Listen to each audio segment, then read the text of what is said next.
Hello, everyone. Thank you for the opportunity to present this paper and for tuning in. In recent years, there's been an enormous growth in the amount of readily accessible information for firms, not just on their customers and internal operations, but also their competitors. Today, firms across many markets like Expedia can look at their closest competitors, what prices they're charging, and their latest services and amenities, all with a single click. And since this information can help better inform firm decisions, it raises the question, to what extent do firms know readily accessible information on key competitor decisions? And how does this information impact their own strategic choices? We've generally assumed that firms are knowledgeable of key competitor decisions. And on the one hand, as information becomes more easily available through digitization, this may be a reasonable assumption. On the other hand, recent work suggests that easy availability of information may not equate with use, and these questions are increasingly important to understand as competitor data becomes more available across many markets in the digital age. So in this paper, I explore these questions through a field experiment in the personal care industry, which includes barbers, hair salons, and beauty salons that offer nail services.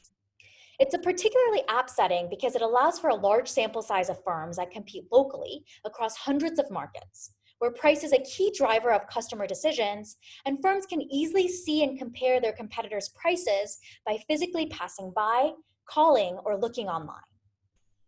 I trained 50 data collectors to make phone calls and physically visit businesses to construct a panel data set of firm prices, quality, and performance across over 3,200 firms in 4 major US markets. And to deliver treatments, I collaborate with Yelp, an online reviews platform, to provide a more natural intervention.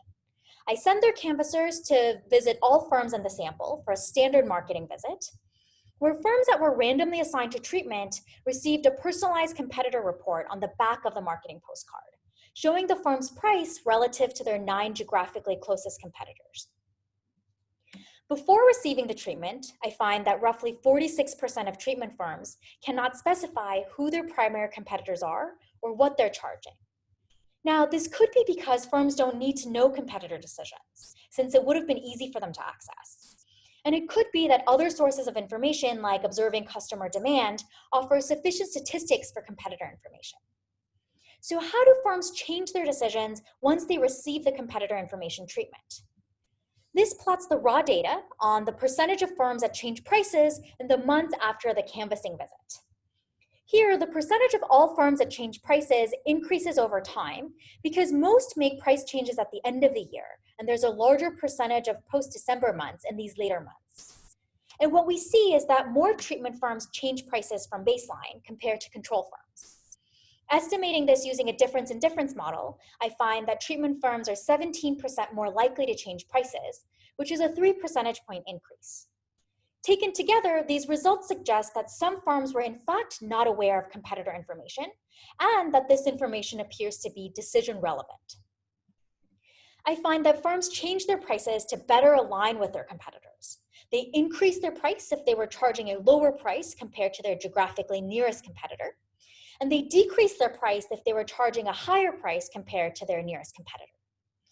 And these changes appear to be driven especially by firms that were over or underpricing relative to their quality compared to competitor offerings in the area, suggesting that competitor information helps them improve their decisions.